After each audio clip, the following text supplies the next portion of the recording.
ना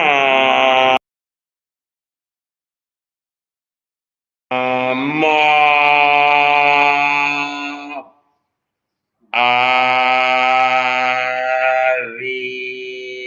हंता ना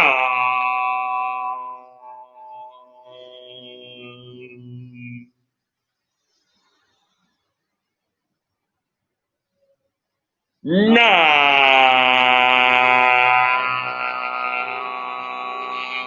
मा सिद्धाना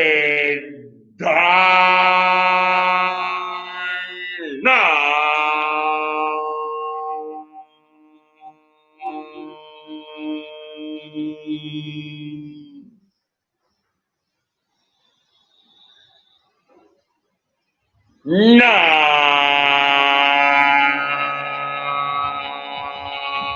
मा आया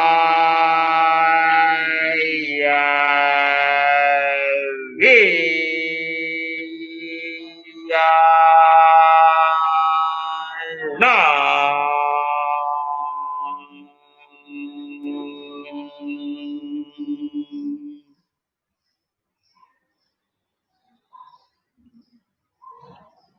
ना मा ओ जाया ना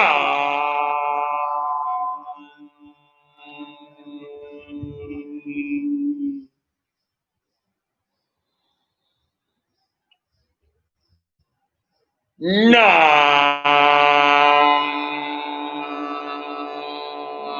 मा ला ए सवस्ता होना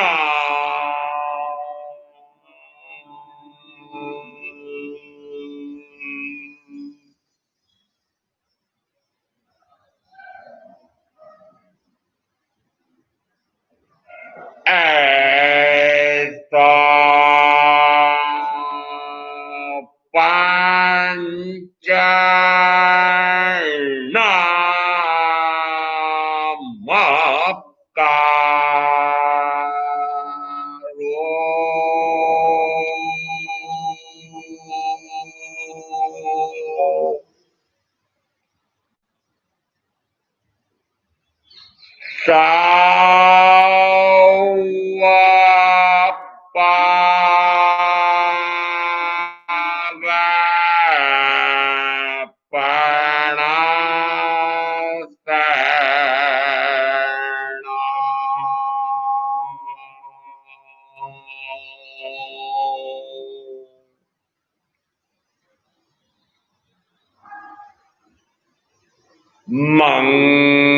मंगलानां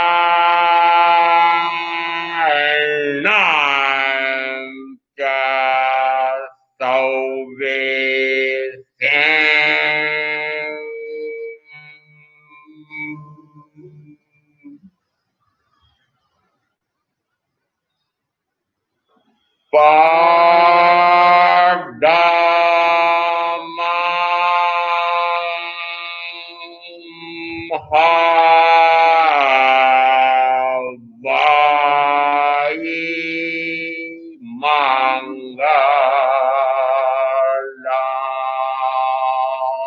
ज्ञान संपन्न जीव, दर्शन संपन्न जीव, चारित्र संपन्न जीव किस फल की प्राप्ति करता है?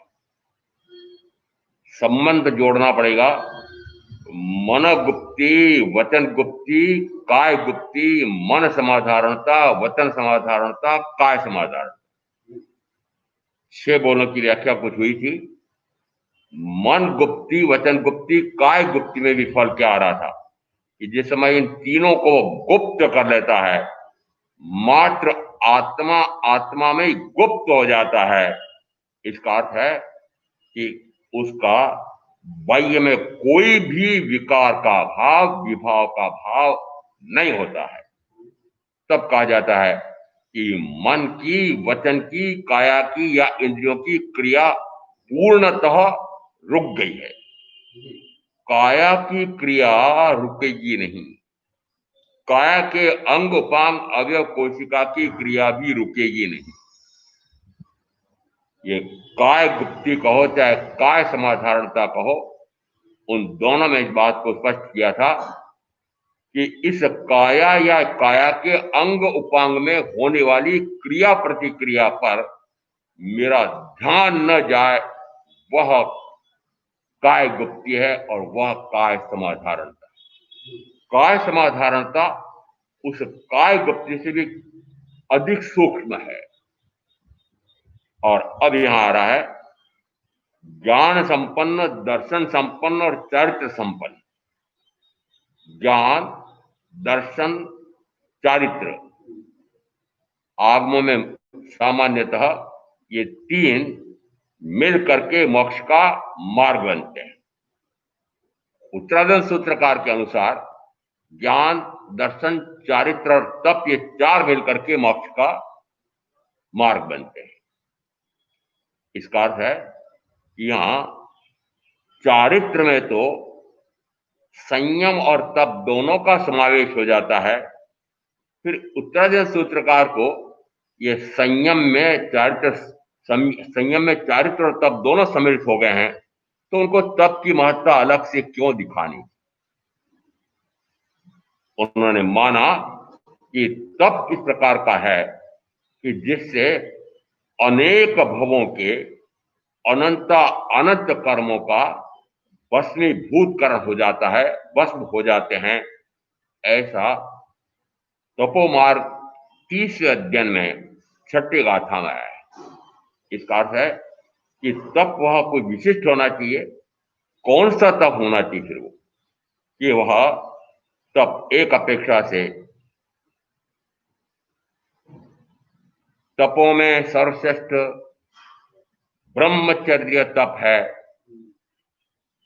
वैसे ही अरिहंतों में तीर्थंकर महावीर सर्वश्रेष्ठ है। अब तपों में ब्रह्मचर्य, अनशन, उणोदरी, वृत्ति संक्षेप, भिक्षाचरी, प्रतिसल्लीनता, काय क्लेश और प्रतिसल्लीनता, इन 6 में कहीं भी ब्रह्मचर्य आ रहा है। फिर प्रायश्चित, विनय, वैयावृत्य, स्वाध्याय, ध्यान और कायोत्सर्ग, इनमें कहीं तप का उल्लेख आया। 12 तपों में, आगमों में जगह जगह इस प्रकार के 12 तपों का वर्णन मिलता है। उन 12 तपों में ब्रह्मचर्य कहीं नहीं आया है। और मात्र सूत्रकृतांग सूत्रकार, जिसमें तीर्थंकर महावीर को 14 प्रकार से उपमित करते हैं, उपमा देते हैं।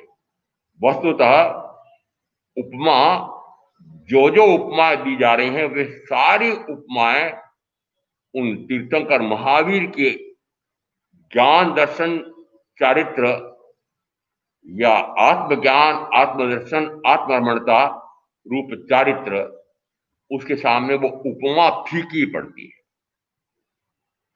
फिर भी उसको समझाने के लिए कहते हैं कि जैसा ब्रह्मचर्य के समान और कोई तप नहीं है, वैसे अरिहंतों में तीर्थंकर महावीर।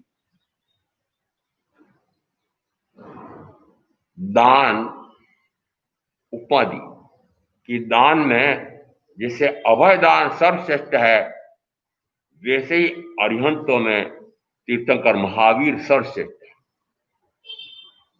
अरिहंतों में, जो अरिहंत और अरिहंत में भेद क्यों किया? प्रत्येक अरिहंत, चाहे वह तीर्थंकर हो चाहे तीर्थंकर ना हो, अनंत ज्ञान, अनंत दर्शन, अनंत सुख, अनंत वीर, ऐसे चारों ऐसे अनंत गुण प्रकट हो गए। तो फिर भेद क्यों किया जा रहा है?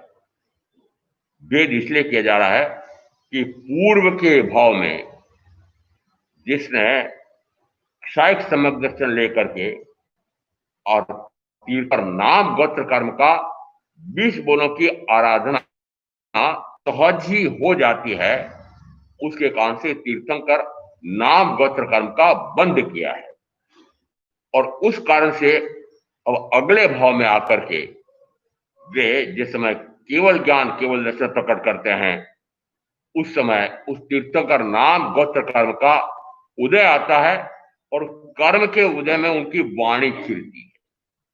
और जब वाणी खिलती है तो वाणी को सुन करके कोई पुरुष सर्ववृत्ति संयम लेता है, कोई स्त्री सर्ववृत्ति संयम लेती है, कोई पुरुष अंश वृत्ति संयम लेता है, कोई स्त्री अंश वृत्ति ऐसा ग्रहण करता है, तो कहा जाता है साधु साध्वी श्रावक श्राविका रूप तीर्थ की स्थापना हुई।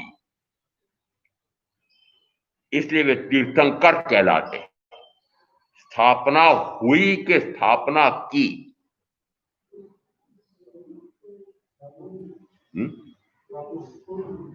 कौन सा शब्द बोलना?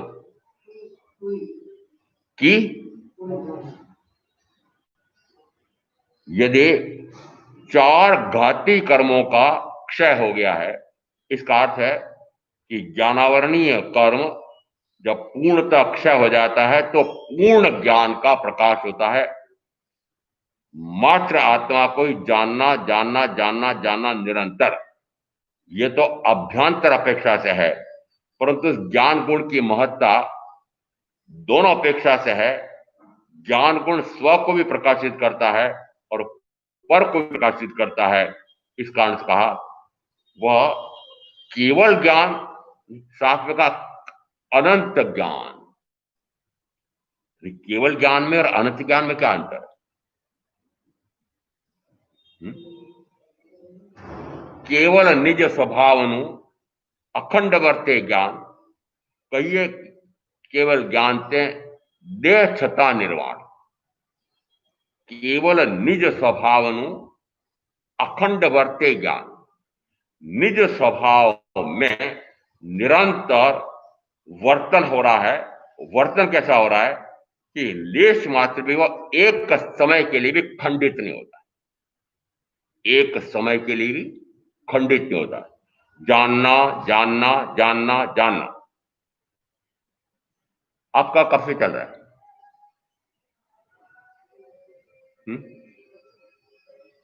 अरे जानना आपका है कि नहीं? जानते हो कि नहीं? जानने का गुण है कि नहीं?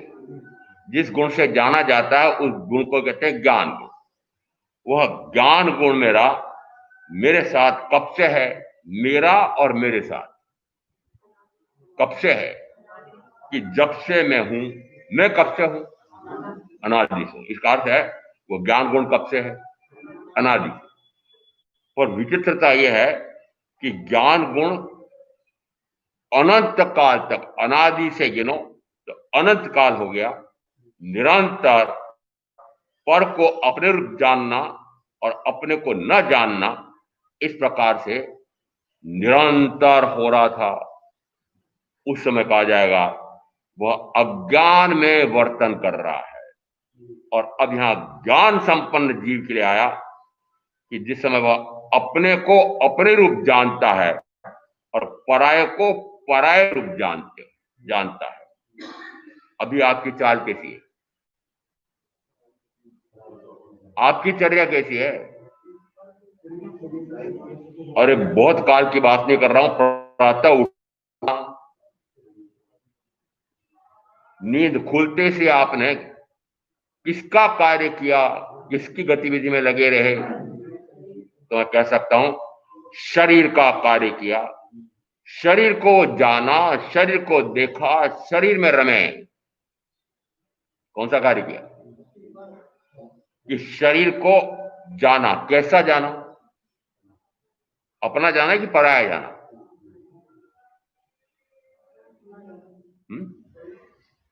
पराया जाना? पराया जाना क्या? अपना जाना। वो पराये को अपना जानना और अपने को न जानना, इसको कहा अज्ञान। अज्ञान का अर्थ ज्ञान का अभाव नहीं है। अज्ञान, अ के बाद फिर थोड़ा सा छोटी सी रेखा बीच में खींच खींच करके बोलते अज्ञान। अज्ञान एक साथ नहीं बोल रहा हूं, अज्ञान मिलकर के एक शब्द बन रहा है, परंतु उस एक शब्द के दो भाग हो रहे हैं। अज्ञान, ज्ञान जिस समय अपने आप को नहीं जान रहा है उसको कहा अज्ञान। और अज्ञान संपन्न जीव की व्याख्या 2 दिन 3 दिन तक चली थी। मुझे तो आगे दर्शन संपन्न इस बोल को लेना है, और दर्शन संपन्न जीव किस बल की प्राप्ति करता है, तो उसमें आया है वह भव मिथ्यात्व छेदन करता है। और भव मिथ्यात्व छेदन करने वाला जीव विद्यापति पर में नहीं करता है, और अनुत्तर धर्म, अनुत्तर ज्ञान दर्शन युक्त होकर के और आनंद पूर्वक विहरण करता है। अब यहां शब्द आ रहा है मिथ्यात्व। सामान्यतः मोहनी कर्म के दो भेद करते हैं, एक दर्शन मोहनी और दूसरा चारित्र मोहनी। दर्शन मोहनी क्या है कि वह मुझे मिथ्या मान्यता में ले जाता है। चारित्र मोहनी क्या है कि उस मिथ्या मान्यता के कारण से मिथ्या राग द्वेष, मिथ्या कषाय, मिथ्या 5 इंद्रियों में रति अरति, मिथ्या हिंसादि, ये मिथ्या प्रवृत्ति होती है।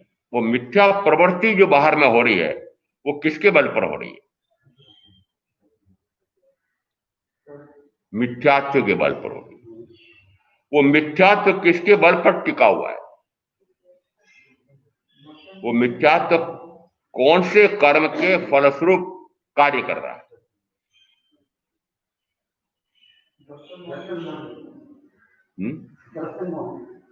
दर्शन मोहनी से मिथ्या मान्यता होती है। मैंने कहा मिथ्या मान्यता रूप दर्शन, वो दर्शन मोहनी वो किसके बल पर है? 100 बार भी बता दो तो भी आपको याद नहीं आता है। ज्ञानावरणी कर्म के उदय में, और प्रज्ञापन सूत्र का 23वां पद, ज्ञानावरणी कर्म का जब उदय आता है तो ज्ञानावरणी कर्म के उदय में वह जिस प्रकार की भव स्थिति प्राप्त करता है, उस भव स्थिति में वह जिसको जानना चाहिए उसको तो नहीं जानता है, और जिसको नहीं जानना चाहिए उसको जानता है।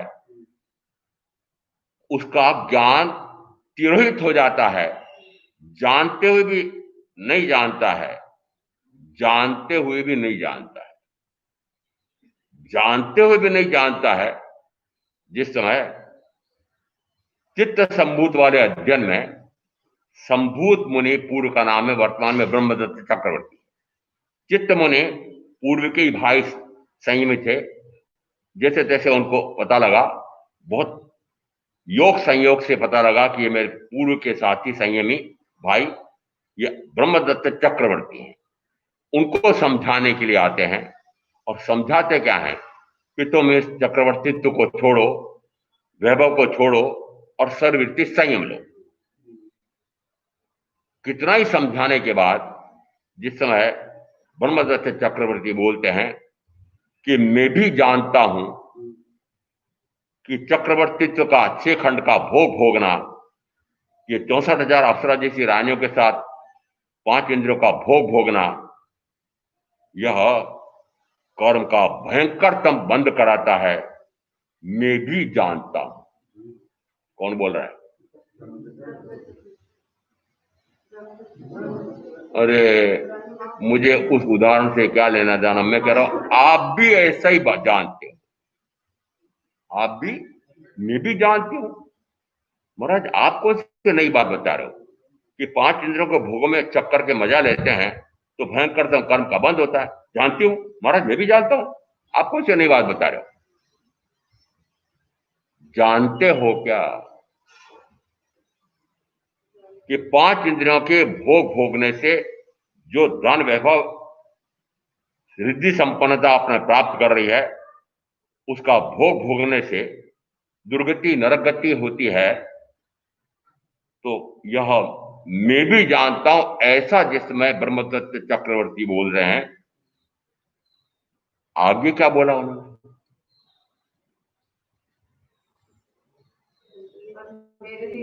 मेरे से वे बोल रहे हैं कि आप बोल रहे हैं? मैं आपसे बुलवाना चाहता हूं, आप क्या बोलना चाहते हैं? नहीं छूट रहे हैं ना?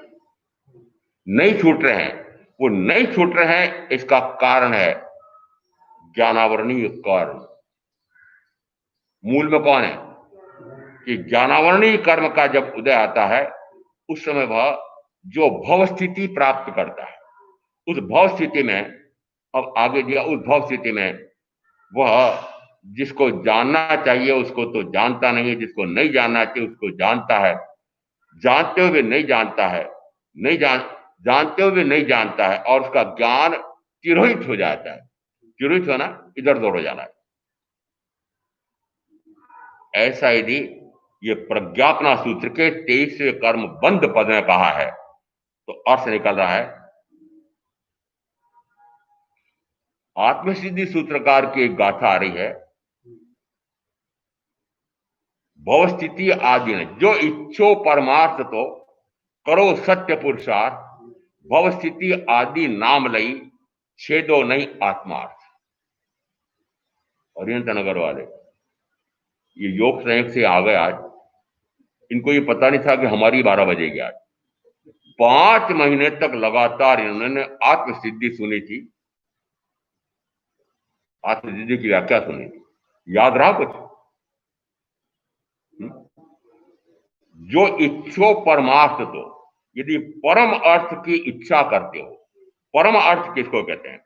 आत्मा का परम अर्थ किससे सधेगा कि आत्मा का शुद्ध स्वरूप प्रकट हो जाए। शुद्ध स्वरूप कैसा है कि मात्र ज्ञान दर्शनवान, ज्ञान पर्यवान, दर्शन पर्यवान, चरित्र पर्यवान। दूसरे प्रश्न कहें अनंत ज्ञान, अनंत दर्शन, अनंत सुख, अनंत वीर। ऐसी इसकी ख्याति है। अब वो ख्याति प्रकट क्यों नहीं हो रही है? यदि इसकी ऐसी ख्याति है तो प्रकट क्यों नहीं हो रही? तो कहा इसलिए नहीं हो रही है कि परमार्थ को समझा नहीं है, मोक्षार्थ को समझा नहीं है। परमार्थ को, मोक्षार्थ को समझ करके परम अर्थ सिद्ध हो जाए आत्मा का, मोक्ष हो जाए, इस प्रकार का लक्ष्य नहीं हुआ। अब वहां सूत्रकार कह रहे हैं, आत्मसिद्धि सूत्रकार, जो इच्छो परमार्थ तो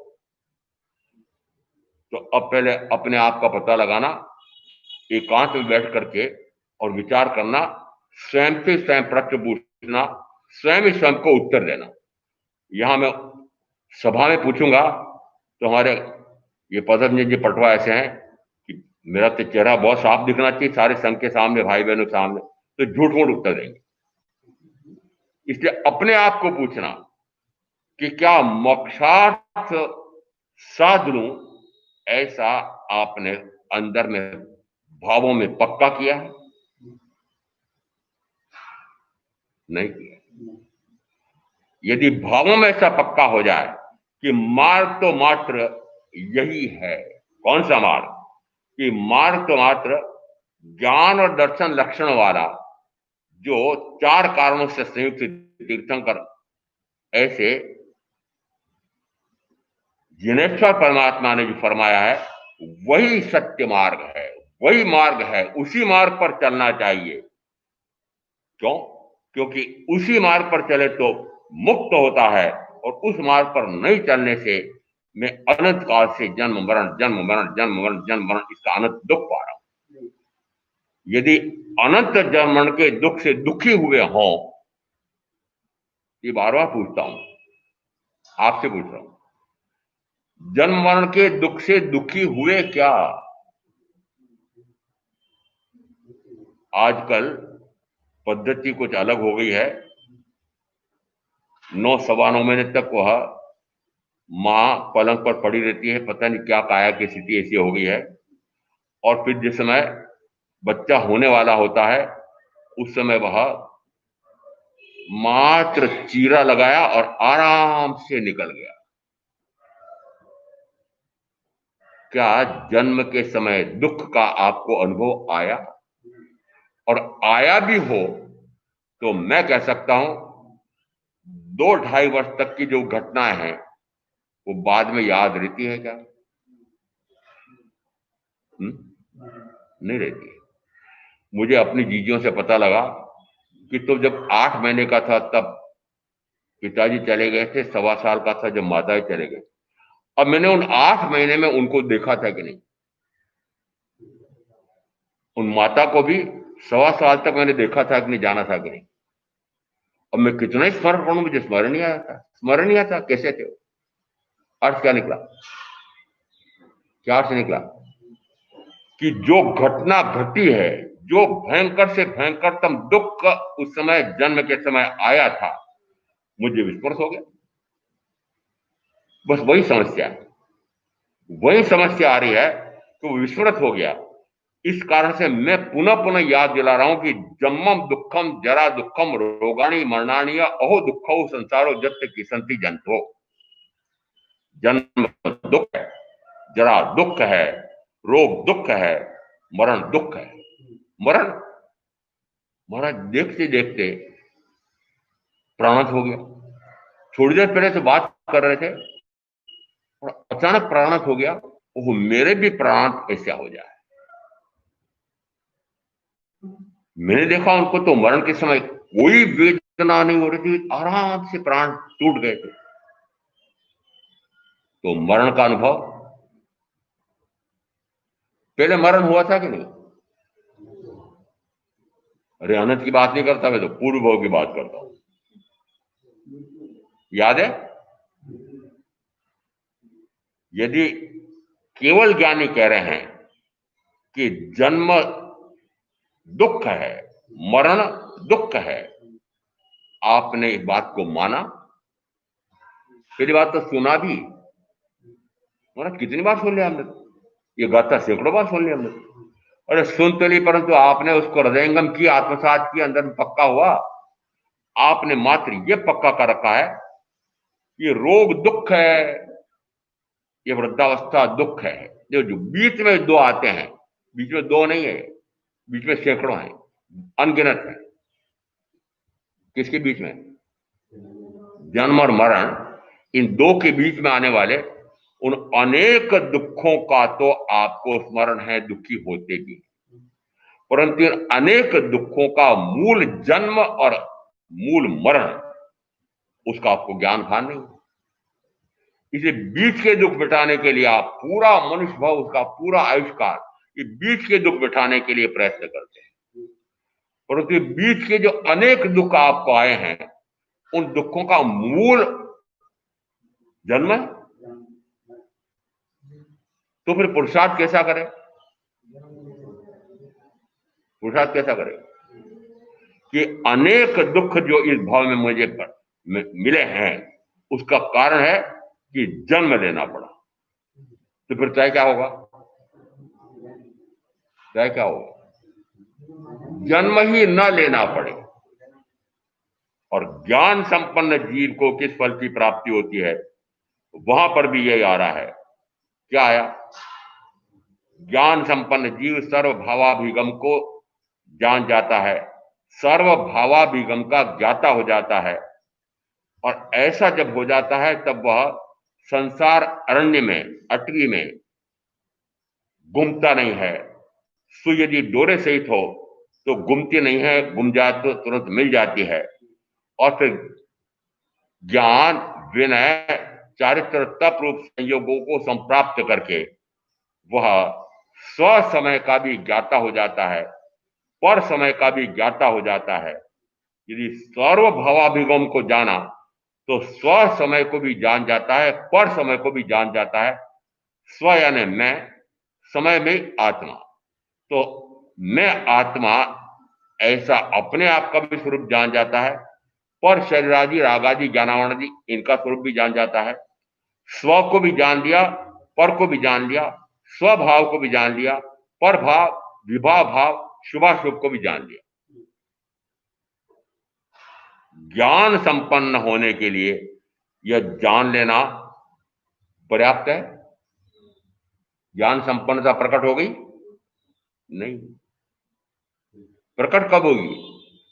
जिस समय आप किसी ज्योतिष के पास जाओ, वो आपके पत्री देख करके या आपके ग्रह नक्षत्र देख करके, हाँ आपके ये सूर्य अपने ग्रह में बैठा हुआ है, परंतु इस पर दृष्टि शनि की पड़ी हुई है, और आपका ये न जाने क्या क्या, मैं तो इतना जानता नहीं हूं, पर मैं एकाध दृष्टांत दे देता हूं। जिस समय वो ज्योतिष ऐसा बोल रहा है कि ऐसा ऐसा ऐसा ऐसा आपकी जन्म पत्री में ये इस प्रकार से है, आप सुनते सुनते घबरा जाएंगे। आप क्या पूछेंगे, ज्योतिष जी मुझे तो आप ये बता दो कि उसका फल क्या है। फल क्या आ रहा है ये बताओ, तो आपको ज्ञान संपन्न जीव हो जाता है, उसका फल क्या आ रहा जानना है। फल क्या आया, चलो बताओ, 2-3 दिन तक चला ही थे। ज्ञान संपन्न जीव हो जाए तो फल क्या आता है, हाँ देख लो ना, उसको क्या है, सामने दिखा हुआ है।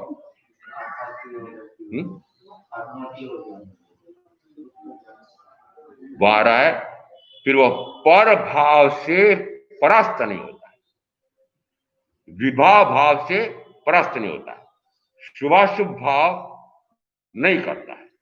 जिस समय वो शुभाशुभ भाव नहीं करता है, उस समय कहना चाहिए ज्ञान संपन्न हुआ है। शुभाशुभ भाव करे तो क्या हो, शुभ भाव से पुण्य का बंध, अशुभ भाव से पाप का बंध, ये तो आनंद काल से। इस भाव में भी निरंतर शुभ अशुभ शुभ अशुभ शुभ अशुभ शुभ अशुभ यही करता है। कल एक ऋषि, उनकी जीवन साथी आई थी, महाराज मैं ध्यान लगाता हूं, 1-1 घंटे भी ध्यान लगाता हूं, मेरा ध्यान टिकता नहीं है।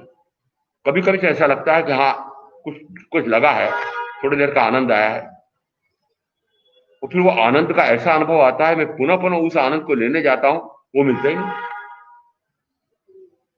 इसका अर्थ है कि जिस समय आप ध्यान साधना में जाते हैं, स्वाध्याय साधना की बात,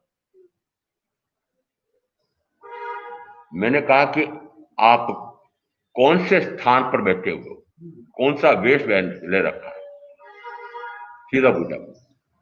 गृहस्थ, पति, पिता, पुत्र, सारे, यदि ये सारे संबंध आपने पाल रखे हैं, बना रखे हैं, मान रखे हैं कि मेरे हैं, और फिर आप चाहते हो कि अब मेरा ध्यान उन सब पर न जाए, संभव है?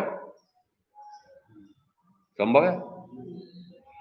यदि आपको दिन रात के 24 घंटे हैं, ये 24 घंटे निरंतर आपको वे भी जानने देखने में आ रहे हैं, तो अनुभव क्या आएगा उनके बारे में। जो अनुकूल मिलेगा उसके प्रति आप राग करेंगे, प्रतिकूल मिलेगा उसके प्रति द्वेष करेंगे, शुभ भाव करेंगे, अशुभ भाव करेंगे। इसका अर्थ है कि जिस स्थिति में आप हैं, जिस वातावरण में आप हैं, उस वातावरण में आप चाहते हो कि मैं भी इस प्रकार से हो जाऊं, असंभव। क्या कहां तक कह रहा हूं, असंभव। घर और गृहस्थी में रहते हुए जन्म और मरण से कोई मुक्त हुआ है हमारा? एक एक ऐसे मरुदेवी माता हुई है, क्योंकि अब हुआ है कि नहीं हुआ उसमें हमारे, ये सुभाषा बहन बोली इसलिए इसे, और फिर एक ये है सत्य प्रकाश जी, हमारा भरत चक्रवर्ती हुए। यदि माता मरुदेवी मुक्त हुई हैं, बाह्य में दिखाई दे रहा है कि वे हाथी के होदे पर बैठे हुए हैं, बाह्य में उनका वेश भी गृहस्थ का है, बाह्य में उनको अपनी 65,000 पीढ़ियों का ज्ञान भी है। जिस समय वे हाथी के होदे पर बैठे हैं, उस समय उनको केवल ज्ञान, केवल दर्शन प्रकट हो रहा है। उस समय क्या मान, उनका ध्यान कहां है? ध्यान कहां है? ये मेरा बेटा है, संयम ग्रहण करने के बाद पहली बार राजधानी विनीता में आया है। बेटा मुंह सुन तो बोल, तवन बना रखे साधु साधियों, साधियों ने अजीब बना रखे, आपको याद है? हम्म? इसका अर्थ है कि हमने ऐसी कल्पना की कि वो जिस समय प्रथमतः वहां आए हैं उस समय वो इस प्रकार से अनंत मोह में, अनंत मोह में, यदि अनंत मोह भी माने तो भी वो अनंत मोह, उस अनंत ज्ञानी सामने खड़े हैं। उन अनंत ज्ञानी, तीर्थंकर नहीं बोल रहा हूं, ऋषभदेव केवली, कि जिन्होंने मोह को पूर्णतः तोड़ दिया है। केवली की किस प्रकार से स्तुति की जाए, तो 3 प्रकार की स्तुतियां आई हैं। आप जितेंद्रिय हैं, इंद्र विषयों के विजेता हैं, पहली स्तुति। उससे उत्कृष्ट थी, आप जित मोह है, आपने मोह को अधिकांशतः जीत लिया है, मोह को अधिकांशतः जीत लिया है। तीसरी आई मोह जिन, जित मोह और मोह जिन में क्या अंतर किया? जित मोह 7वां गुणस्था और मोह जिन 13वां गुणस्था। कितना अंतर है? संजलन नाम का मोह, संजलन कषाय को, रागद्वेष को, मोह को, सारे आ गए कि संजलन नाम का वो जो मोह है वह भी कटते कटते कहां तक कट गया कि मंद से मंदतम हो गया, तब भी अभी मुक्त नहीं हुए। वहां दिया जित मोह 7वां अप्रमत्त गुण स्थान मानना। जिस समय वे निरंतर अपने आप को जानना, अपने आप को देखना, अपने आप में रमना, ऐसा निरंतर 2 घड़ी तक निरंतर रह जाए तो कहा जाता है वो 7वां गुण स्थान एक अंतर्मुहूर्त में 13वां गुण स्थान हो जाता है और ईश्वर तत्व प्रकट हो जाता है। माता मरुदेव का कितनी देर में हुआ? मात्र 2 घड़ी में। ये केवल ज्ञान, केवल दर्शन मात्र 2 घड़ी में ही होता है। और एक उदाहरण कथानक में यहां आ रहा है, एक उदाहरण मल्लीनाथ परमात्मा का आ रहा है कि उन्होंने सर्ववृत्ति संयम लिया और सर्ववृत्ति संयम लेकर के पहले प्रहर में उनको केवल ज्ञान, केवल दर्शन प्रकट हो गया। तो पहले प्रहर का फिर कौन सा मुहूर्त अंतिम मुहूर्त क्यों मानू? पहला मुहूर्त ऐसा क्यों नहीं मानू? इसका अर्थ है कि इधर तो संयम लिया है और इधर संयम लेते ही अपने आप को जानना, अपने आप को देखना, अपने आप में रमना, ऐसा निरंतर 2 घड़ी तक केवल निज स्वभाव अखंड वर्ते ज्ञान कहिए केवल ज्ञान से देश का निर्माण। इसका अर्थ है कि जिस समय संयम लेते ही आत्मज्ञान, आत्मध्यान, आत्मरमणता होती है और 2 घड़ी में उनको केवल ज्ञान हो जाता है। इसका अर्थ है कि पुरुषार्थ कितना हो सकता है? पुरुषार्थ तो मात्र 2 घड़ी का ही चाहिए। वो 2 घड़ी के लिए एक एक समय से बढ़ाते बढ़ाते वो 2 घड़ी तक वह निरंतर अपने का जाने, अपने को देखे, अपने में रमे, तो वह केवल ज्ञान कहलाता है। दर्शन संपन्नता से जीव किस फल की प्राप्ति करता है? और अब यहां शब्द आ रहा है, वह भव मिथ्यात्व छेदन करता है और भव मिथ्यात्व छेदन करने वाला जीव पर में विद्यापति नहीं करता है, पर में विद्यापति नहीं करता है। अब यहां भव मिथ्यात्व छेदन का अर्थ क्या लेना? मिथ्यात्व, मिथ्या मान्यता तोड़ना।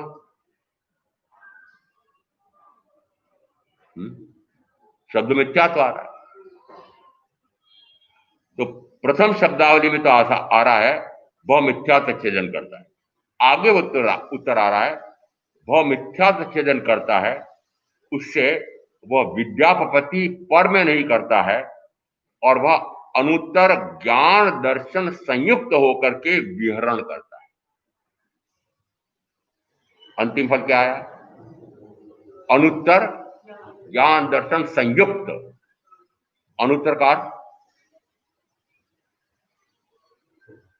अद्वितीय का अर्थ, असाधारण का अर्थ, विशिष्टतम का अर्थ कौन सा? अनुत्तरण है जिसका कोई उत्तर नहीं, जिसका कोई मुकाबला नहीं, जिसको कोई उपमा नहीं रखती है, उसको कहते हैं अनुत्तर। तो अनुत्तर ज्ञान दर्शन संयुक्त होकर के और विहरण करते हैं। कहां विहरण करते हैं?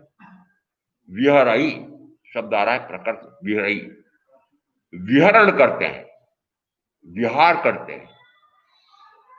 विहरण करना विहार करना एक ही ना?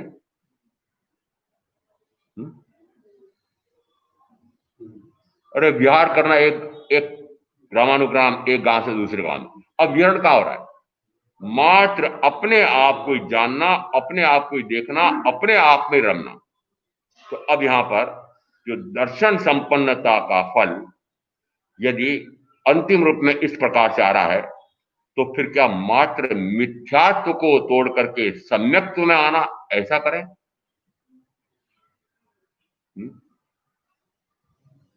क्या अर्थ करना है यहां पर? शब्द आ रहा है भव मिथ्यात्व छेदन, कि अब वह ऐसा पुरुषार्थ करता है कि एक भी भाव मुझे न करना पड़े। वह मिथ्यात्व छेदन का अर्थ क्या हुआ? मुझे एक भी भाव नहीं करना। क्या आपने ऐसा तय कर लिया कि मुझे तो भव करना ही नहीं, भव करना ही नहीं, तय कर लिया? हाँ ना तो बोल दो, अरे झूठ मूठ बोल दो, चलो झूठ मूठ बोल दो, पटवाजी बोल दो, चलो झूठ मूठ बोलो। ये झूठ मूठ भी नहीं बोल रहा चाहते, क्योंकि पकड़ में आ जाएंगे। झूठ मूठ भी बोलो, हाँ महाराज मैंने तय कर लिया है कि अब मेरे को एक भाव भी नहीं करना। उसी समय कहूंगा फिर शरीर से दृष्टि हटाओ, फिर शरीर से जुड़ी प्राण प्यारी से, फिर वो बेटे बेटी से, फिर परिजनों से, फिर कारखाने से, फिर धन वैभव से, भोग साधनों से, सबको जाना देखना, उनमें रमना बंद करो। और इसलिए ये बोले नहीं, इसलिए झूठ मूठ नहीं बोले, क्योंकि यदि यह तय कर लिया हो अंदर में कि मुझे तो अब एक भी भाव नहीं करना, वो एक भी भाव नहीं करना, उसको नाम दिया भाव मिथ्यात्व छेदन। शब्द का अर्थ क्या निकल रहा है? एक भी भाव नहीं करना। तो एक भी भाव नहीं करना, ऐसा वह सातवां गुण स्थान वृत्ति करता है। सातवें गुण स्थान पर जाकर के वह आगे दो प्रकार की आरोहण करता है। यदि सात मोहनी कर्म की उप प्रकृतियों का वह पूर्णता अभाव करके आगे बढ़ रहा है, तो वह क्षपक श्रेणी आरोहण करता है। और क्षपक श्रेणी आरोहण करता है, इसका अर्थ है कि वह अब आगे की जो जो भी मोहनी कर्म की प्रकृतियां बची हैं, उनका क्षय करता जाए। तो यहां मिथ्यात्व से अर्थ लेना कि मात्र स्व को जानना, स्व को देखना, स्व में रमना, यह अप्रमत्त गुणस्थान, यह अप्रमत्त गुणस्थान प्रारंभ होता है चौथे गुणस्थान पर। चौथे गुणस्थान की परीक्षा करनी है। आप जो मानते हो और मेरा तो चौथा गुणस्थान है, सम्यक है, चौथे गुणस्थान पर प्रारंभ होता है। कैसे प्रारंभ होता है? कि ऐसा क्षण, जैसे अभी मैंने उदाहरण दिया आपको कि वो ऋषि, मैंने कहा ऋषि मुनि बन जाओ, दोनों शब्द एक साथ आते हैं। हमारे ऋषि मुनियों ने, तो मैंने कहा ऋषि तो नाम रख रखा है, मुनि और हो जाओ। जिस समय वह सातवें चौथे गुणस्थान से सीधे सात में प्रवेश करता है, तो चौथे गुणस्थान पर जो अनुभव आया, कौन सा अनुभव आया? आत्मा को आत्मा रूप जाना है, आत्मा को आत्मा रूप देखा है, जाना है, देखा है। अब मैं यानी कह रहा हूं मिथ्या मान्यता टूटी है, नहीं, देखा है। वो देखा है क्यों कर रहा हूं? वह मिथ्यात्व छेदन में मिथ्यात्व का छेदन करता है, ऐसा अर्थ क्यों नहीं करते महाराज? अंतिम फल कौन सा? अनुत्तर ज्ञान दर्शन संयुक्त होकर के विहरण करता है। यहां पर वह मिथ्यात्व छेदन का अर्थ क्या लेना? कि अब उन्होंने यह तय कर लिया है कि मैं एक भी भव ना करूं, उसको नाम दिया भव मिथ्यात्व छेदन। और एक भी भव कब नहीं होगा? कि निरंतर स्वरूप में ही रमण करना, मात्र अपने आप को जानना, अपने आप को देखना, अपने आप में रमना, अपने आप को जानना, अपने आप को देखना, अपने आप में रमना, ऐसा जिस समय निरंतर, और निरंतर में कहा उसको हम दूसरे शब्दों में कहते हैं, समय शास्त्र सूत्रकार ने कहा धारावाहिक ज्ञान हमारे में है। निरंतर अपने आप को जाने, अपने आप को देखे, अपने आप में रमे। ज्ञान, दर्शन, चरित्र। ज्ञान परिमाण, दर्शन परिमाण, चरित्र परिमाण। जीव का स्वरूप भी ऐसे ही आया, दो क्या क्या प्रकृति है। सिद्ध का स्वरूप भी ऐसे ही आया। इसका अर्थ है कि जीव जिस समय प्रथम तो दृष्टि करता है सिद्ध पर, फिर सिद्ध से भी अरिहंत से भी दृष्टि हटा करके अपने आप पर दृष्टि करता है। जो अपने आप पर दृष्टि करता है, तो जब तक वो पर यानी अरिहंत तीर्थंकर पर भी दृष्टि है, तब तक भी वह मिथ्यात्व छेदन नहीं हो रहा है, दर्शन संपन्नता प्रकट नहीं हो रही है। इसका अर्थ है कि जिस समय इंद्रपुत्री गौतम निरंतर तीर्थंकर महावीर के ऊपर दृष्टि किए हुए हैं, उन्हीं को जानना, उन्हीं को देखना, उन्हीं से प्रश्न पूछना, तब भी तीर्थंकर महावीर उनको कहते हैं, अरे अभी बाहर क्यों भटक रहा है, अंदर क्यों नहीं जाता है। एक छलांग लगा, अंदर चला जा। एक छलांग, वो एक छलांग कौन सी, कि मुझे देख रहा है, जैसा मैं हूं वैसा तुम भी हो, जैसा मैं हूं वैसे तुम भी हो। कौन से सूत्र से बताया अभी मैंने? दो एक व्याख्या प्रकृति में जीव का स्वरूप पूछा, भाव से ज्ञान परिमाण, दर्शन परिमाण, चरित्र परिमाण। भाव से सिद्ध का स्वरूप कैसा? अनंत ज्ञान परिमाण, अनंत दर्शन परिमाण, चरित्र का। यदि अंदर में ये पक्का हो गया है कि जैसे सिद्ध है वैसा मैं हूं, जैसा मैं हूं वैसे सिद्ध है, तो फिर पुरुषार्थ कौन सा करूंगा? कि सिद्ध हो जाने का पुरुषार्थ करूंगा। सिद्ध होने का पुरुषार्थ करूंगा तो फिर क्या करूंगा? कि सिद्ध क्या कर रहे हैं? मात्र अपने आप को जान रहे हैं, मात्र अपने आप को देख रहे हैं, मात्र अपने आप में रम रहे हैं। तो जैसा वे कर रहे हैं वैसा मैं करता हूं। उसमें आया कि ज्ञान संपन्न होने के बाद दर्शन संपन्न जीव क्या करता है कि वो अनुत्तर ज्ञान दर्शन संयुक्त होकर के और विहरण करता है। कहां विहरण करता है? अपने आप में रमण करता है। ज्ञाता, दृष्टा, स्वरूपमता। मात्र अपने आप को जानना, मात्र अपने आप को देखना, मात्र अपने आप में रमण करना। तीनों एक साथ, तीनों एक साथ, तीनों की तरतमता भी एक साथ, कोई भी न्यूनाधिक नहीं। ये तीनों गुण एक साथ एक तरतमता से जिसमें प्रकट होते हैं, और निरंतर तीनों गुण दो घड़ी तक रहते हैं। यदि एक ज्ञान संपन्नता आई है तो उसी समय दर्शन संपन्नता भी आएगी, और उसी समय चरित्र संपन्नता भी आएगी। यहाँ तीनों अलग अलग नहीं है, तीनों मिल करके मोक्ष का मार्ग बनते हैं। तो जिस समय अपने आप को जानता है, उस समय अपने आप को देखता है, उस समय अपने आप में रमता है, और अपने आप में रमता है, चारित्र संपन्नता से जीव के स्वर को प्राप्त करता है, तो वह शैलिष्य अवस्था को प्राप्त होता है। शैलिष्य अणगार क्या करता है? शैलिष्य अणगार वह फिर शुद्ध होता है, बुद्ध होता है, मुक्त होता है, परिनिर्वाण को प्राप्त कर सर्व दुखों का अंत करता है। यहां शाम पट्ट में लिखा है कि वो जिस समय ज्ञान संपन्न, दर्शन संपन्न होता है, उसमें अरिहंत तत्व प्रकट होता है, सर्व प्रकार के विभाव भाव, शुभाशुभा से परे होता है। जिस समय निरंतर ये विभाव भाव से परे होता है, उस समय निरंतर स्वभाव में रहता है। और स्वभाव में रहने का अर्थ है कि मात्र, कहने के लिए हम बाहर कह रहे हैं, स्वभाव में मात्र स्वभाव में रमणता, स्वभाव, जो मेरा त्रैकालिक भाव है वह स्वभाव है। तो स्वभाव को ही, मात्र अपने इस स्वभाव को ही जानना, अपने स्वभाव को ही देखना, अपने स्वभाव में रमण करना, ऐसा जिस समय होता है उसमें कहा जाता है वह ज्ञान संपन्न भी हुआ है, दर्शन संपन्न भी हुआ है, चरित्र संपन्न भी हुआ है, और वह सिद्धत्व को प्रकट कर लेता है। ऐसा तत्व का स्वरूप समझ करके मैं आप जो साधना करेंगे उनका अवश्य कल्याण होगा। ओम शांति। गुरुदेव क्या गया? चत्तारि मंगलम अरिहंता मंगलम सिद्धा मंगलम साहू मंगलम केली प्रणतम मंगलम। चत्तारि लुगुत्तमा अरिहंता लुगुत्तमा सिद्धा लुगुत्तमा साहू लुगुत्तमा केली प्रणतम लुगुत्तमा। तमाम चत्तारि संपवज्जामि अर्यन्ते संपवज्जामि सिद्धे संपवज्जामि साहु संपवज्जामि केवली प्रणतम धम्मम शरणम पवज्जामि। चार मंगले, चार उत्तम, चार शरणा, और शरणा नहीं कोई जो भव्य प्राणी आदरे तो अक्षय अमर बल।